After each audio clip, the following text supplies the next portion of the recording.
এই কনকনে শীতে হাঁসের মাংসের কষা ও গরম গরম ধোঁয়া ওঠা ভুনা খিচুড়ি, আহা কি যে মজার! শুনলেই জিভে জল চলে আসে। আর রান্নাটা আমার হাতের হলে তো কোনো কথাই নেই। আমার হাতের এই হাঁসের মাংসের কষা এবং ভুনা খিচুড়ি এত মজার হয়, লুকটা দেখেই বুঝতে পারছেন এটা খেতে কতটাই না টেস্টি হবে। যাদের খিচুড়ি রান্না করতে গেলে ঝরঝরে হয় না, অথবা হাঁসের মাংস রান্না করলে গন্ধ আসে, অথবা মজার হয় না, তারা কিন্তু আমার রেসিপিটা ফলো করতে পারেন। নতুন রাঁধুনিরাও আমার রেসিপিটা ফলো করে যদি রান্না করেন তাহলে সবাই কিন্তু আপনার রেসিপির প্রশংসা করবে। প্রথমে আমি হাঁসের মাংসটা রান্না করে নিচ্ছি। এর জন্য নিয়ে নিচ্ছি সরিষার তেল 1/3 কাপ, তেজপাতা 2টা, দারচিনি 1 ইঞ্চি সাইজের 3 টুকরা, গোলমরিচ দিয়ে দিলাম 1/2 চা চামচ, 4টা এলাচ, লবঙ্গ 4-5টা। এগুলো তেলের পরে সামান্য একটু ভেজে নিচ্ছি। পেঁয়াজ কুচি 1/2 কাপ পরিমাণ দিয়ে একেবারে ব্রাউন কালার করে ভেজে নিতে হবে। সরিষার তেল কিন্তু অনেক বেশি একবারে দিয়ে রান্না করতে যাবেন না, সরিষার তেলের রান্না কিন্তু মজার হয়, তবে যদি অনেক বেশি একবারে দেন তাহলে কিন্তু একটু ঝাঁজটা বেশি আসবে। লবণ দিয়ে দিলাম 1 টেবিল চামচ পরিমাণ, লাল মরিচের গুঁড়া 1 টেবিল চামচ পরিমাণ, হলুদের গুঁড়া 1.5 চা চামচ, 1 চা চামচ, সাথে আরও 1/2 চা চামচ দিয়েছি, জিরার গুঁড়া 2 টেবিল চামচ পরিমাণ, গরম মশলার গুঁড়া 1 টেবিল চামচ পরিমাণ, আদা বাটা 1 টেবিল চামচ পরিমাণ, পেঁয়াজ এবং রসুন একসাথে পেস্ট করে দিয়ে দিব 3 টেবিল চামচ পরিমাণ। এখানে রসুনের ভাগটা একটু বেশি থাকবে। সামান্য একটু পানি দিয়ে মশলাটাকে ভালো করে কষিয়ে নিচ্ছি। খুব ভালো করে কষিয়ে নিতে হবে। চাইলে কিন্তু রান্নাটা সয়াবিন তেল দিয়েও করতে পারেন, তবে হাঁসের মাংসটা আমি যখন সরিষার তেল দিয়ে রান্না করি অনেক বেশি মজার হয়।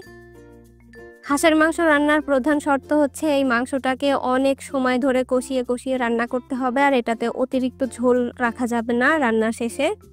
আমি এখানে একটা পাতি হাঁস নিয়ে নিয়েছি। দেশি হাঁস যেগুলো ছিল এগুলো ভালো করে বেছে তারপর ছোট ছোট টুকরা করে কেটে নিয়ে নিলাম। সামান্য একটু পানি দিয়ে এই হাঁসটাকে কষিয়ে নিতে হবে।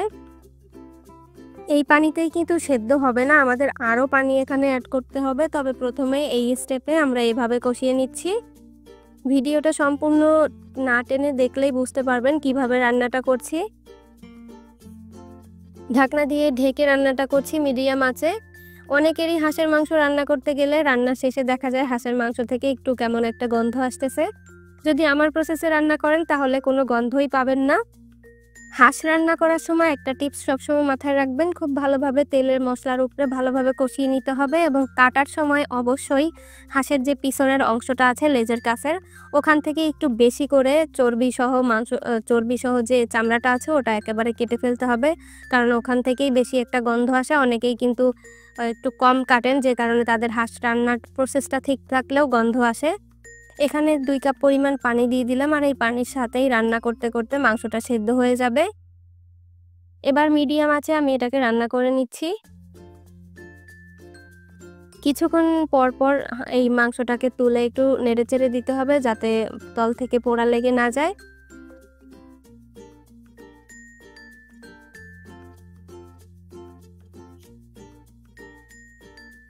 ঝোলটা অনেকটা শুকিয়ে এসেছে, আমরা এই ঝোলটাকে একেবারে শুকিয়ে ফেলবো। হাঁসের মাংস যখন কষা রান্না করবেন তখন একেবারে মাংসটার সাথে যেন মশলাটা লেগে আসে এরকম ভুনা করে নিতে হবে, ঝোল রাখাই যাবে না। আর এইভাবে দেখবেন মাংসটা কষিয়ে নিতে নিতে কালারটা চেঞ্জ হয়ে অনেকটা কালচে কালার ধারণ করেছে, অনেকটা কালা ভুনার মতো দেখতে হবে। আর এই পর্যায়ে বুঝতে পারবেন যে মাংসটা থেকে কি সুন্দর একটা ঘ্রাণ আসছে। ঝোলটা একেবারে শুকিয়ে আসলে একটু ভাজা জিরার গুঁড়া দিয়ে দিব 1 চা চামচ। দেখতেই পাচ্ছেন মশলাটা একদম শুকিয়ে এসেছে। এই পর্যায়ে আমি চুলাটা অফ করে দিয়ে ঢাকনাটা দিয়ে ঢেকে রেখে দিব। এরপরে চলে যাব খিচুড়িটা রান্না করতে। দেখতে পাচ্ছেন হাঁসটা কতটা লোভনীয় হয়েছে দেখতে।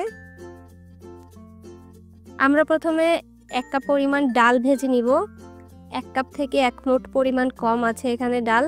এটা হচ্ছে মুগ ডাল, একেবারে ছোট যেটা, এটা থেকে অনেক ঘ্রাণ আসে। আর মুগ ডাল যেটা একটু বড় থাকে সেটা থেকে কিন্তু কোনো ঘ্রাণ আসবে না, তাই খিচুড়ি রান্নার সময় এই ছোট মুগ ডালটা ব্যবহার করবেন। এটাকে আমরা 2 মিনিটের মতো ভেজে নিব লো আঁচে। ভাজতে ভাজতে যে সময় দেখবেন কালারটা হালকা চেঞ্জ হয়ে আসছে এবং একটা অ্যারোমা বের হয়েছে, পুরা ঘরেই দেখবেন ডাল ভাজার ঘ্রাণটা ছড়িয়ে পড়েছে, ওই পর্যায়ে চুলা থেকে এটাকে নামিয়ে পানি দিয়ে এটাকে ভিজিয়ে রাখতে হবে। খিচুড়ি রান্নার আগের প্রসেসটা হচ্ছে এই ডালটাকে আগে ভেজে নিতে হবে, না হলে কিন্তু প্রপারলি এটা সেদ্ধ হবে না আর ঝরঝরে হবে না। চাল নিয়ে নিলাম 2 কাপ পরিমাণ, মসুরির ডাল 1 কাপ পরিমাণ। আমি এখানে 2 পদের ডাল মিশিয়ে দিয়েছি, আপনারা চাইলে কিন্তু যে কোনো একটা দিয়েও করতে পারেন। এবার এটাকে ভালোভাবে পানি দিয়ে কষলে কষলে ধুয়ে নিব। 10 মিনিটের জন্য এভাবে ভিজিয়েও রাখতে পারেন, আর যদি হাতে সময় না থাকে তাহলে ইনস্ট্যান্ট ধুয়ে রান্নাটা চড়িয়ে দিবেন। আবার সরিষার তেল নিয়ে নিলাম 1/3 কাপ পরিমাণ, লবঙ্গ 6-7টা, এলাচ 4টা, গোলমরিচ হাফ চা চামচ, দারচিনি 3-4 টুকরা, তেজপাতা 2টা আর পেঁয়াজ কুচি হাফ কাপ দিয়ে ভেজে নিচ্ছি।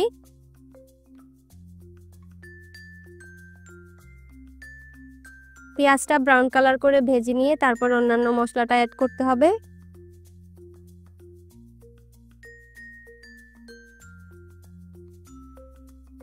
লবণ দিয়ে দিলাম 1 টেবিল চামচ পরিমাণ, লাল মরিচের গুঁড়া 1 টেবিল চামচ পরিমাণ, হলুদ 1 চা চামচ, জিরার গুঁড়া 1 টেবিল চামচ পরিমাণ, গরম মশলার গুঁড়া 1 টেবিল চামচ পরিমাণ, আদা বাটা 1 টেবিল চামচ পরিমাণ, পেঁয়াজ আর রসুনের পেস্ট 3 টেবিল চামচ পরিমাণ। মশলাটাকে কষিয়ে নিচ্ছি। সামান্য একটু পানি দিয়ে দিব যেন মশলাটা পুড়ে না যায়। এই পানির সাহায্যে আমরা মশলাটাকে কষিয়ে নিচ্ছি। যখন মশলার গা থেকে তেল ছেড়ে দিবে তখন আমরা এর মধ্যে চালটাকে অ্যাড করে দিব। আমার প্রসেসে যদি ভুনা খিচুড়িটা রান্না করেন তাহলে দেখবেন একেবারে পারফেক্টলি ঝরঝরে হয়েছে, মনে হবে কোনো রেস্টুরেন্টের খাবার খাচ্ছেন। আর এটা খেতেও কিন্তু ভীষণ মজার হয়। চালটা দিয়ে 2 থেকে 3 মিনিট এভাবে ভেজে নিব।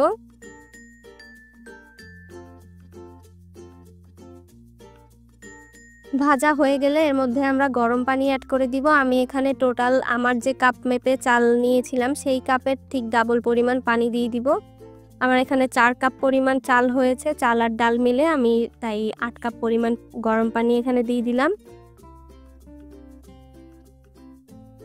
যদি অনেক বেশি করে রান্না করতে যান তখন কিন্তু এরকম 2 গুণ পানি দিলে হবে না, তখন দিবেন 1.5 গুণ, অর্থাৎ চাল 1-1.5 কেজির উপরে হয়ে গেলে 1.5 গুণ পানি দিতে হবে, 2 গুণ নয়, তাহলে কিন্তু একেবারে ভর্তা হয়ে যাবে।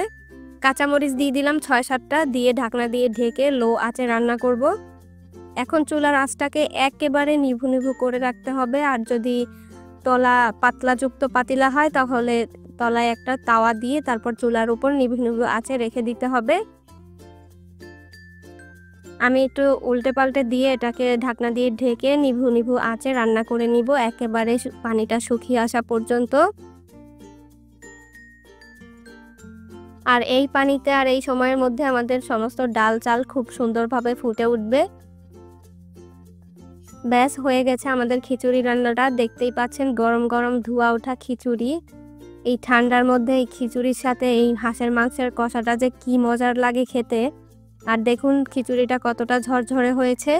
এখনও তো চুলার উপরে গরম গরম আছে, যখন এটা সামান্য একটু ঠান্ডা করবেন তখন দেখবেন আরও বেশি ঝরঝরে হয়ে গেছে। আজকে যতটা সম্ভব সহজভাবে ঘরোয়া মশলায় এই হাঁসের মাংসের কষার সাথে খিচুড়ির রেসিপিটা আপনাদের সাথে শেয়ার করেছি। আশা করছি আপনাদের অনেক কাজে আসবে এই রেসিপিটা, আর এই রেসিপিটা নিশ্চয়ই আপনাদের ভালো লেগেছে। এরকম মজার মজার আরও রেসিপি পেতে আমার চ্যানেলের সাথেই থাকবেন। ভিডিওটি ভালো লেগে থাকলে প্লিজ ভিডিওটি লাইক কমেন্ট শেয়ার করতে ভুলবেন না। দেখা হবে আরও নতুন নতুন মজার মজার রেসিপি নিয়ে নেক্সট এপিসোডে। ভালো থাকবেন সকলে। আসসালামু আলাইকুম।